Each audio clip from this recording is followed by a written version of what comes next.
Bonjour à tous. Aujourd'hui, je vous propose 5 minutes pour comprendre le comportement de prédation.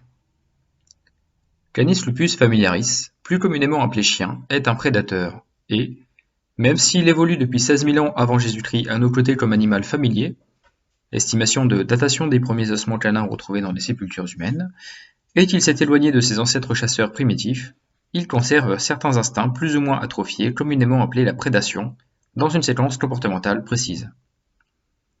Cette séquence comportementale peut être divisée en 7 patrons moteurs instinctifs. L'orientation, ou se diriger vers, la poursuite, le fait d'attraper, de secouer, de tuer, de déchiqueter et d'ingérer une proie.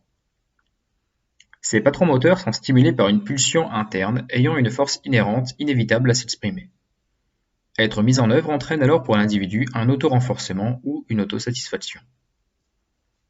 Chacun d'entre eux peut être un stimulus déclencheur pour le suivant, mais ce n'est pas obligatoire.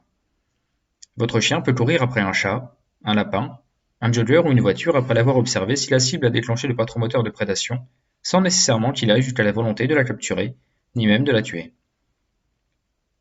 Certaines races ont été sélectionnées génétiquement pour avoir une séquence comportementale précise.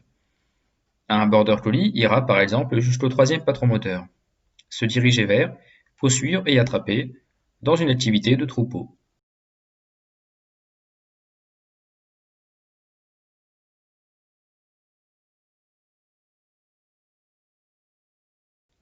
Un berger belge malinois ira quant à lui jusqu'au 4e patron moteur, se diriger vers, poursuivre, attraper et secouer, généralement dans une activité de défense. Un chien de chasse courant ira plus loin, se diriger vers, poursuivre, attraper, secouer et mettre à mort dans une activité de chasse.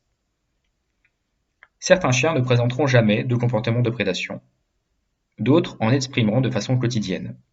La gestion de l'environnement et des lieux de balade, un contre-conditionnement si une rééducation est amorcée tôt et si la motivation et les capacités cognitives du chien sont suffisantes, sont les seuls outils possibles pour tout propriétaire concerné.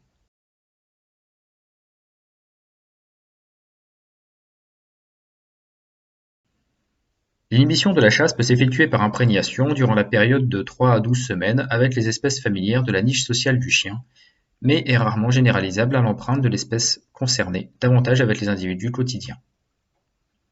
Ainsi, si vous avez un chat, une chèvre ou des poules chez vous, que votre chiot s'imprègne d'eux à son adoption en vivant et évoluant à leur côté, il ne les chassera pas, mais pourrait développer un comportement de prédation sur d'autres chats, chèvres ou poules qu'il croiserait dans sa vie.